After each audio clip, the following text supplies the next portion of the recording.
Good afternoon, everyone. Before I move to an operational update, I do want to acknowledge that this is the first time I have spoken with you since a provisional list of missing people was released to families late last night. This is not a formal list and will not be until formal identification has been completed. I have had contact, though, with those directly on the ground and know that providing as much information as we can is incredibly important. But I also know the receipt of that provisional list last night will, of course, have been devastating. And amongst all of the ongoing issues, the operation to bring to justice the person involved, right through to securing the safety of our communities, and amongst all of that lies a list of people who were potentially the victims of this terrorist attack. They were loved ones and they were New Zealanders. Many of you will know that today I went to Kilburnie Mosque to lay flowers with Wellington Mayor Justin Lester and to meet with Islamic community leaders. Their message was one of gratitude for the outpouring of love that they have experienced from the people of Wellington and an acknowledgement of the grief that the community feels. As the Police Commissioner confirmed this morning, 50 people have been killed and 34 people remain in Christchurch Hospital, 12 of them in the intensive care unit in critical condition. A 4-year-old girl remains in a critical condition at Starship Hospital in Auckland. I can confirm that the bodies of those who have died are beginning to be returned to their families from this evening. It is likely, however, to be a small number to begin with. It is the expectation that all bodies will be returned to families by Wednesday. To help ensure this happens as quickly as possible, we are receiving support from 6 disaster victim identification staff from Australia. The 28-year-old man charged with murder has been remanded in custody until April 5th, and police say he will face further charges. He is being held in a specialist security facility. Police have confirmed that there is no indication that 2 other people arrested on Friday were connected with the attacks. They have, however, confirmed that another person has been taken into custody as a result of evidence collected during the investigation, but there is no information to suggest that person is linked to the attacks. As the Police Commissioner has said, this is tangential to the attack on Friday. Public safety remains the top priority for the police, both in Christchurch and across the country. The Police Commissioner will be issuing further advice as people look to return to work and school tomorrow. Needless to say, there will be an increased police presence in Christchurch tomorrow to ensure public safety. There are an additional 120 police staff in Christchurch.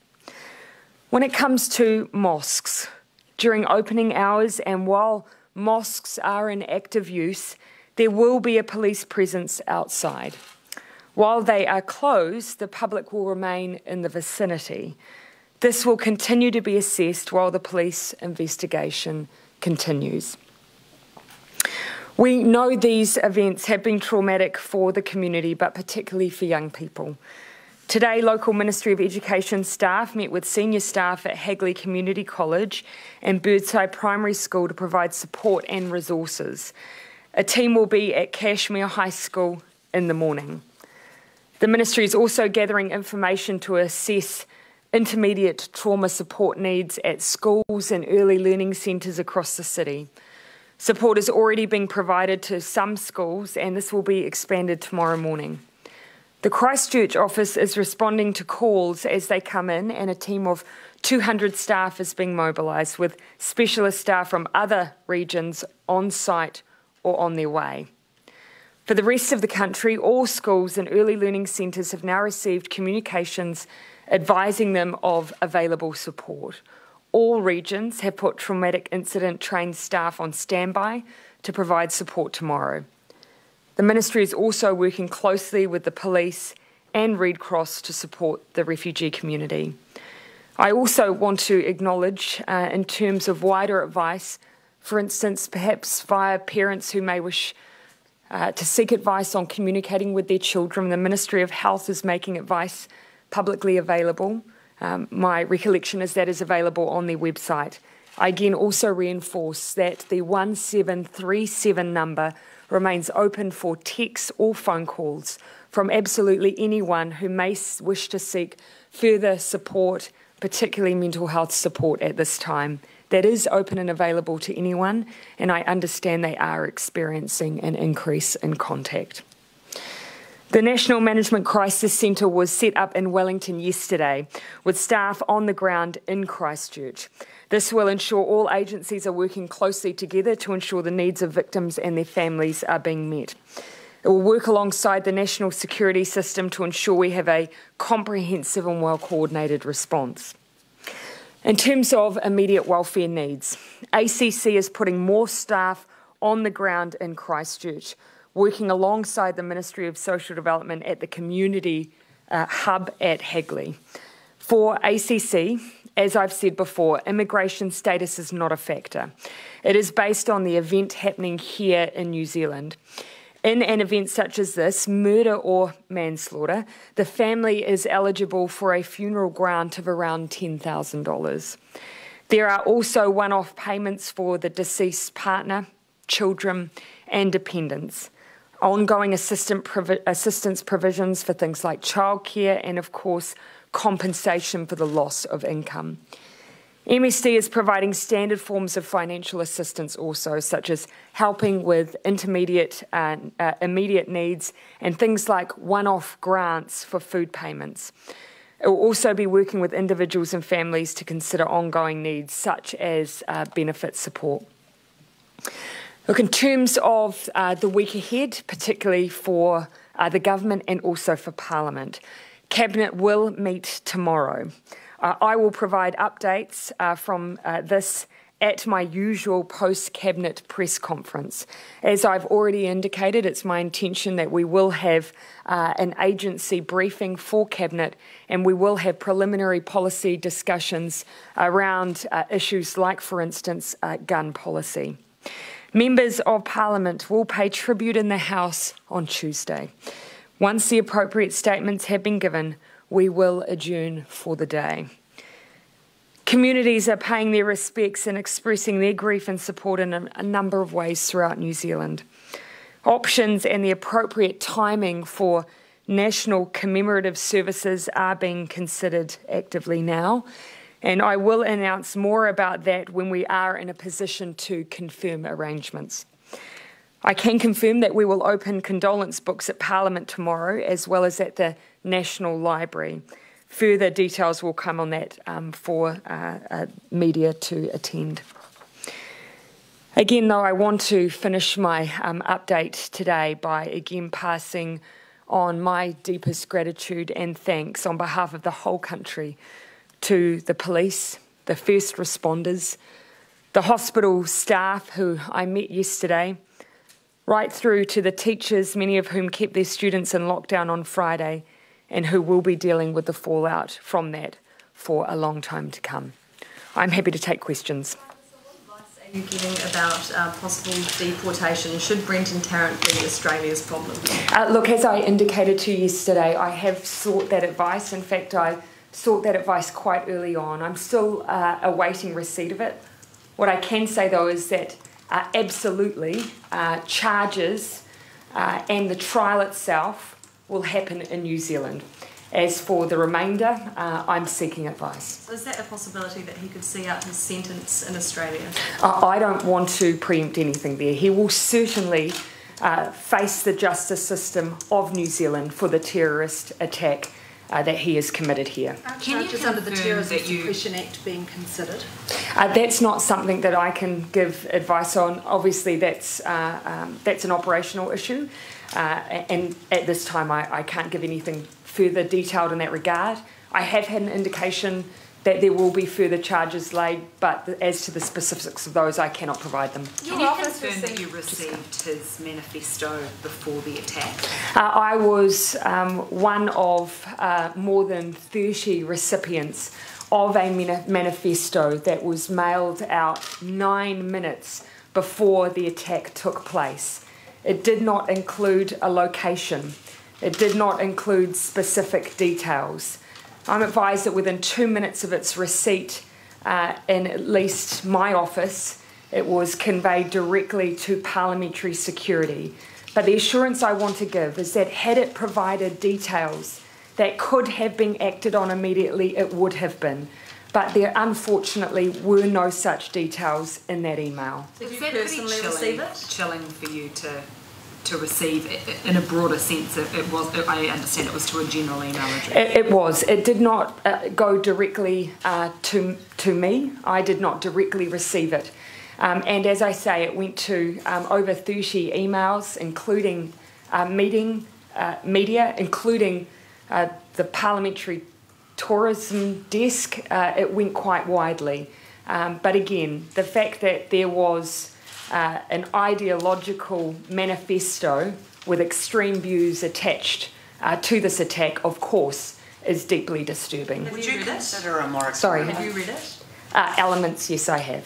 Would you consider a moratorium on firearms ahead of any potential changes to the law to get them off the streets to stop their sales and advertising? Yeah, we will have a conversation at Cabinet tomorrow, a discussion around any potential reform. Obviously, I've already indicated there will be changes to our gun laws.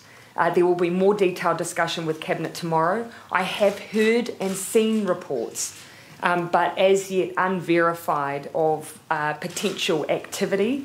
But as yet, I haven't received official advice as to whether or not there's been any change in purchases. That's something I have asked for follow-up information on. Would you find that disturbing, that people, in the light of the events of the last couple of days, that people would be going out? I want to get to the bottom of whether or not that has indeed occurred. We're hearing anecdotally, though, that gun shop owners are busier than usual.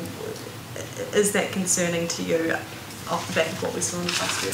Again, we cannot be deterred from the work that we need to do on our gun laws in New Zealand. They need to change, regardless of what activity may or may not have happened with gun retailers. They will change. Do you think will you have the cooperation of New Zealand First, which has been very loath to, on gun reform in the past? Again, as I've already indicated, there will be changes to our gun laws. We will be discussing some of the more detailed policy elements at Cabinet tomorrow. Of course, I have had conversations directly with the Deputy Prime Minister, as you would expect already. But again, I'll leave until we've had those policy discussions before I give you further detail. Are you going to discuss those other elements that you talked about? They also go about potential changes to border control, the watch list process in particular. Are you expecting to get an update on that as well? We will have an agency update for all Cabinet members tomorrow. I expect that we will have a wide-ranging discussion. There are a couple of specific items that I wish to discuss directly. Gun policy is one of them, but yes, the issue around watch lists and how we can ensure we give assurances to the public that our agencies have the tools they need. All of that will be on the table tomorrow. Given we're still at that height. In March last year, the government was scheduled to revise the national intelligence priorities. When you did that, did you include white nationalism, extremism in the priorities? Extremism is, of course, an issue that our agencies are focused on and aware of. And as I've said, for many months now, because in particular of the global surge that we have seen in those activities, that they have been very active in that space. But again, as I say, we need to make sure that we are looking more broadly at the work of our agencies, not just our intelligence services, police, at our borders, to ensure that we've taken a comprehensive approach and do everything we can to prevent any kind of activity or action like this in the future. Prime Minister, given we're still at that high level of threat, yes. Are you looking at our embassies more broadly, like overseas embassies, to up their security status as well? Look, at that operational level, I really rely on the advice of our services and our agencies to provide advice really directly to us, and of course the Ministry of Foreign Affairs and Trade, as to what might be necessary. I haven't received anything specific to that, no. The manifesto that your office received, was that the 74-page manifesto? I believe so. That has details of the attack sites in it. I would need to verify if that is indeed the case, but my understanding is what we received did not have those details. Is there anything that we could have done, the people that received If we could have, absolutely, we would have. Look, again, I reiterate, this was received by over 30 recipients 9 minutes before guns were fired. Within 2 minutes of its receipt, it went to our parliamentary security. But again, the advice we have from police is that actually by the time any of that emails and details could have been passed on, they were already receiving those 1-1 calls and responding. And someone was then taken into custody within 36 minutes. Why didn't your office send it directly to police rather than parliamentary security? We have a very specific protocol around when we receive material like this, that it does go for immediate response to parliamentary security. That's always been the protocol in place when we receive threatening material. Why is that the case? Is that because you received just so many of them? That is the protocol that has been in place. I would need to ask from an operational level, both police and security, why that's the immediate response, but that is the protocol that's in place. Would the government give consideration to helping out logistically and or financially if any families want the bodies of victims repatriated to other countries? Would we find out? Sorry, was the question? Would you give financial logistics support of bodies? My preliminary advice is that the $10,000 that is available could be used for those purposes. Again, it will be obviously up to the individual discretion of family members as to whether or not that's what they would be seeking, but my understanding is it could be used for that purpose. Is there any indication, have you had any indication of families wanting to send their loved ones back to other countries? No, I have not, but I understand, look, there could be certainly circumstances where that might be assumed. I haven't received any direct advice or suggestion of any direct request at this stage. MFAT is working directly on the ground, so will be available and are connecting people directly for consular assistance if, for instance, they are visitors. Will you have the capacity for extra financial assistance in particular if that set amount wasn't going to cover requests like that? Yeah, I certainly, if that was an issue, I would want to hear about that and see whether or not there were arrangements that could be directly made for that purpose. The Washington Post has reported that there's no comparable intelligence sharing arrangement for domestic terrorism as there is for international terrorism. Is that the case?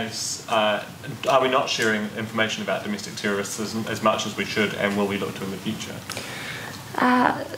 Look, I mean, that's something that I actually would want to seek some direct advice on in terms of those distinctions, because of course when it comes to extremism and inciting violence, demarcating that between domestic and international is I would have thought in some cases difficult. So I would want to ask agencies before giving you a definitive answer there. But as I say, as I've said before, in this case, obviously very close cooperation between New Zealand and Australia. Do we have a number of unaccounted for people that are not in hospital or have been confirmed deceased? Do we have an unconfirmed? A number of people are missing or unaccounted for? We have provided a provisional list directly to families that has not been formally released for the fact that it is not a formal list. It is, however, something that the families were asking for. Until formal identification has taken place, that list won't be released. How many people aren't on that list? How many people? I can't answer that question, Tova. We've got people coming to us saying they can't find their family member neither on the deceased list nor the list of the injured. What's your message to those people, because they're desperately concerned? And again, we have people working closely on the ground, particularly Red Cross, who are able to reconcile the information that they have, both about who's in hospital and on the missing list. Obviously, our teams are working as quickly as they can on victim identification. Why is the formal identification process taking so long? There are obviously in these cases a number of sensitivities around formal identification. As you can imagine, this was a particularly violent act. Given his high status, would you be prepared to confirm the Christchurch imam was one of the people who has died? Is that something you can do? I cannot confirm anyone until we have formal identification. Have you had any other indications from any other government representatives that they may want to visit New Zealand?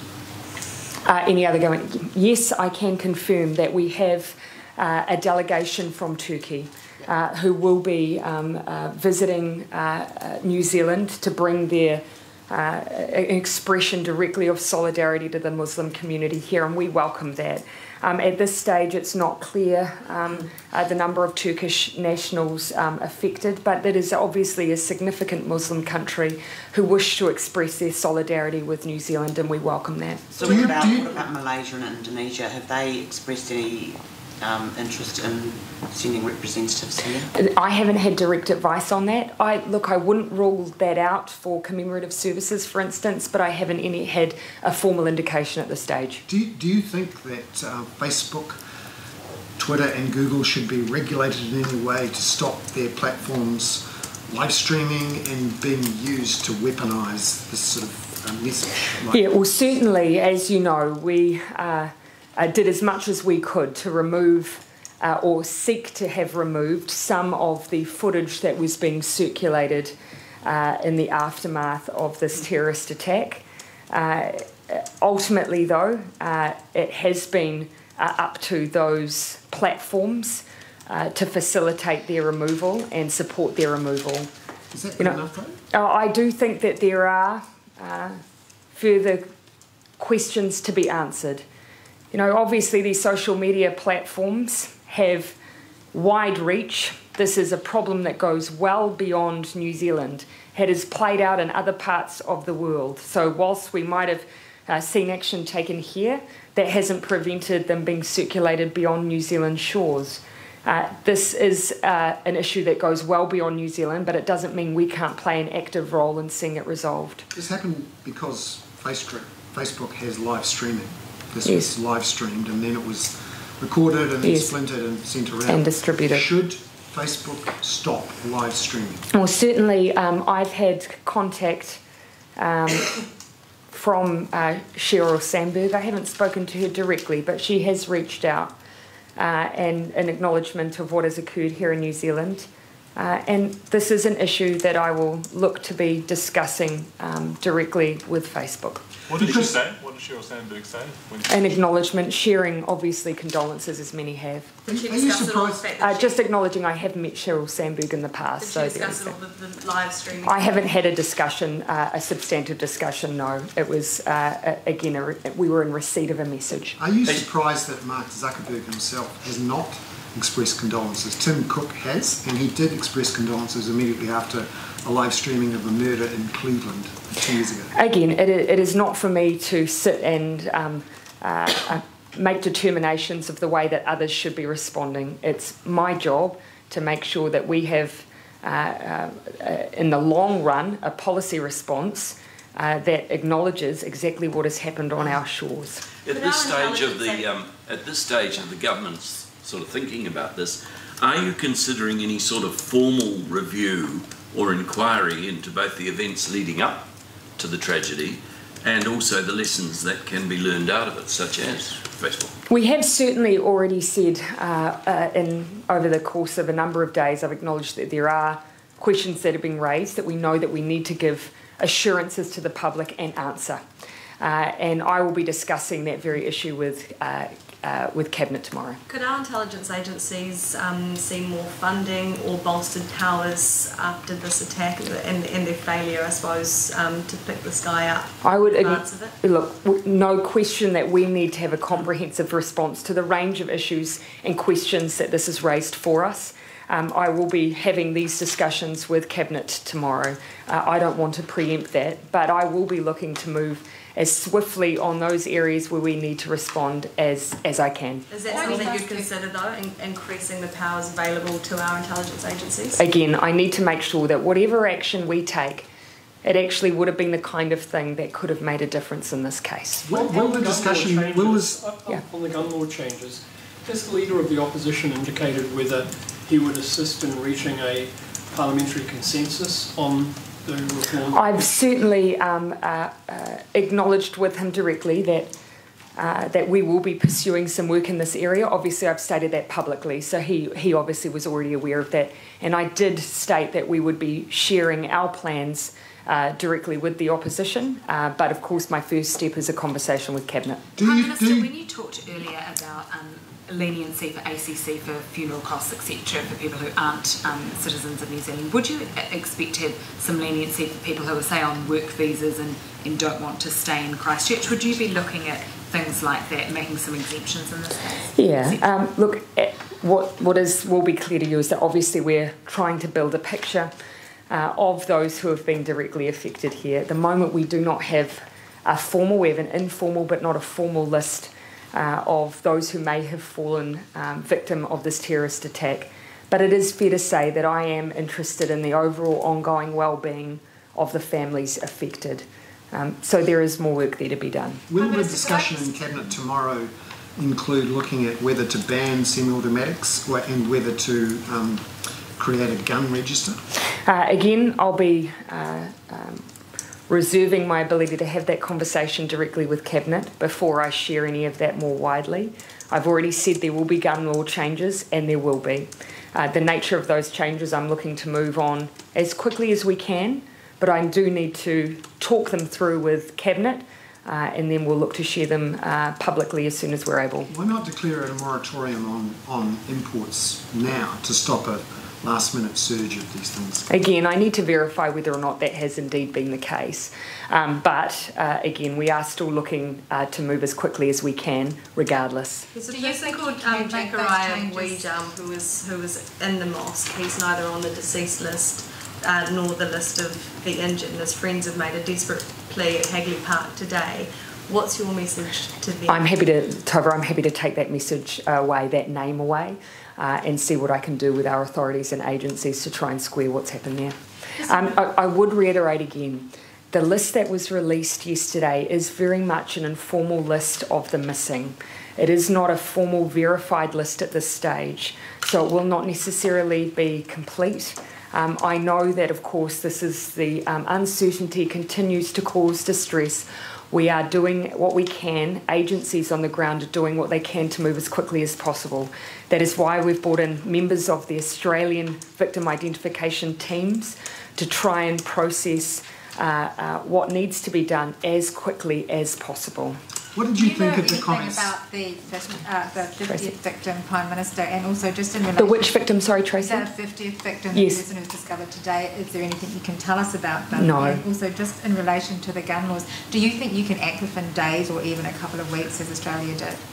Yeah, my understanding was announcements, even if actually my understanding is the legislative process took some time, but announcements were made within several weeks.